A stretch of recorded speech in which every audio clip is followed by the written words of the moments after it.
ఉన్నత స్థాయి సమీక్ష జూన్ 5న రాష్ట్ర కేబినెట్ భేటీకి నిర్ణయం.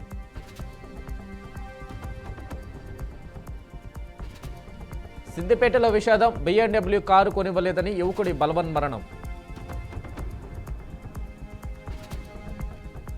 టీడీపీ ఎంపీ లావు శ్రీకృష్ణదేవరాయలకు కేంద్రం కీలక బాధ్యతలు, భారత ఆహార సంస్థ ఏపీ చైర్మన్గా నియామకం. హైదరాబాద్లో ఈరోజు ట్రాఫిక్ ఆంక్షలు, తెలంగాణ రాష్ట్ర ఆవిర్భావ వేడుకల నేపథ్యంలో నిర్ణయం.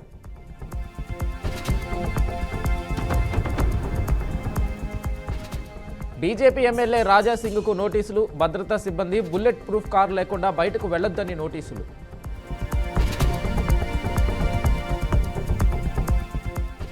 డీజీపీకి లేఖ రాసిన టీటీడీ పాలక మండలి సభ్యుడు భానుప్రకాష్ రెడ్డి, టీటీడీ చర్యలకు వైసీపీ భంగం కలిగిస్తుందని ఆరోపణ.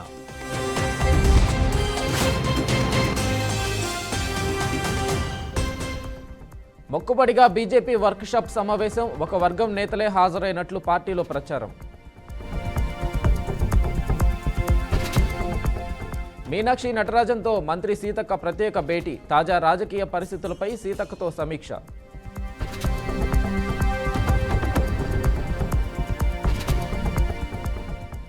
ఖమ్మంలో తెలంగాణ ఆవిర్భావ దినోత్సవ వేడుకలు, పాల్గొననున్న డిప్యూటీ సీఎం బట్టి విక్రమార్క.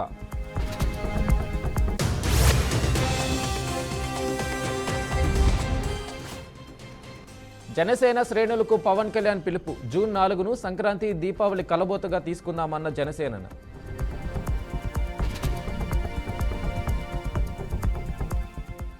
నేడు రాజ్భవన్కు మిస్ వరల్డ్ పోటీల విజేతలు, హైటీ కార్యక్రమంలో పాల్గొననున్న సుందరిమణులు.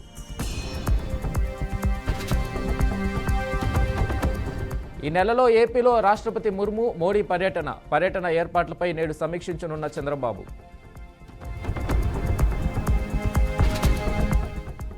కాకాణి బెయిల్ పిటిషన్పై నేడు విచారణ, పిటిషన్పై విచారించనున్న SC/ST జిల్లా కోర్టు.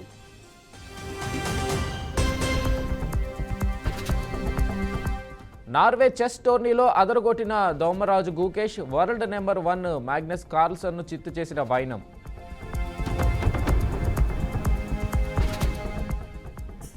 దేశవ్యాప్తంగా 3758 కోవిడ్ కేసులు, కొత్త వేరియంట్ల తీవ్రత తక్కువేనని ICMR వెల్లడి.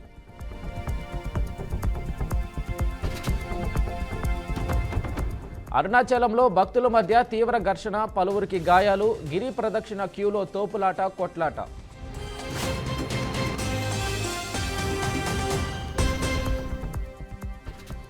సోషల్ మీడియా పోస్ట్ కేసులో శర్మిష్ఠా పనోలి అరెస్ట్, ఇది అన్యాయమన్న బాలీవుడ్ నటి కంగనా రనౌత్.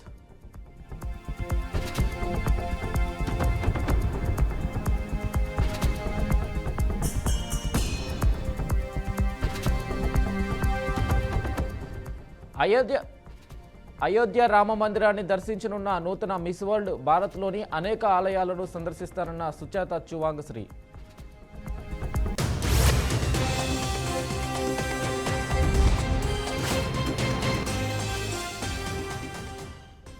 ముస్లిం ఓట్ల కోసమే విమర్శలు, మమతా బెనర్జీపై అమిత్ షా ఫైర్.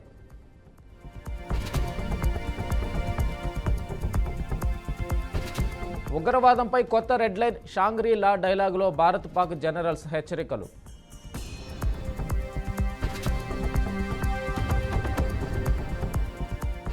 నైజీరియాలో ఘోర రోడ్డు ప్రమాదం, బ్రిడ్జిపై నుంచి బస్సు పడడంతో 21 మంది క్రీడాకారులు మృతి.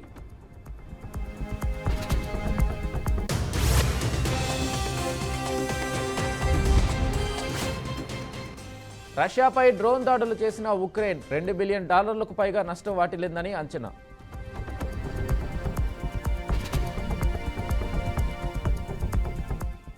కోహ్లీ నెంబర్ 18 జెర్సీని మరొకరికి కేటాయించిన BCCI అవమానించడమేనంటున్న నెటిజన్లు.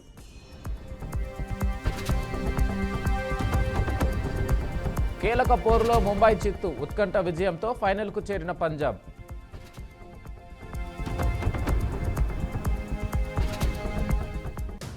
IPL హిస్టరీలో శ్రేయస్ అయ్యర్ అరుదైన ఘనత, 3 వేర్వేరు జట్లకు కెప్టెన్గా ఫైనల్కు చేర్చిన ఏకైక ఆటగాడిగా గుర్తింపు.